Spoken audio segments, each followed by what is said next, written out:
আমি হলাম mister list, আর আজকের চ্যালেঞ্জ হলো আমার বউয়ের ফাটা জাঙ্গিয়া নিয়ে। আর আমি নিয়ে এসেছি আমার 3 জন বন্ধুকে জাঙ্গিয়া খোঁজার জন্য। যে প্রথমে জাঙ্গিয়াটা পেয়ে যাবে সে পেয়ে যাবে আমার বউকে এক রাতের জন্য।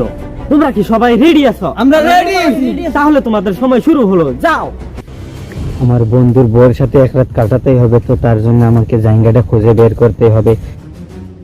আমার মনে হচ্ছে জায়গাটা আমি খুঁজে পাবো। জানি না এটা খুঁজে পাবো কিনা, কিন্তু আমার বন্ধুর বউর সাথে একটা রাত কাটানোর আমার খুবই ইচ্ছা। আর অবিরত ভাবে চেষ্টা চালিয়ে যাচ্ছে, কিন্তু কেউই ওরা জাঙ্গিয়াটা খুঁজে পাচ্ছে না। আমার মনে হচ্ছে চোখে নিচে এটা একবার দেখার দরকার। ওই যে কিছু একটা দেখা যাচ্ছে।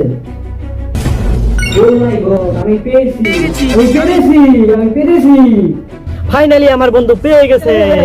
তো ফাইনালি তুমি আমার বউকে এক রাতের জন্য পেয়ে গেলে। তো আমার বউকে এক রাতের জন্য পেয়ে তোমার কেমন লাগছে? আমার ছোটবেলা থেকে অনেক ইচ্ছা ছিল আমার বন্ধুর বউর সাথে এক রাত কাটানোর জন্য, তাই আমি সেটা আজকে পেরেছি। তাই ধন্যবাদ জানাচ্ছি মিস্টার লিস্টকে। তাই আপনারা সবাই সাবস্ক্রাইব করে আমার পাশে থাকুন, তাই যেন আমি এইভাবে গরিবদেরকে আরো দান করতে পারি।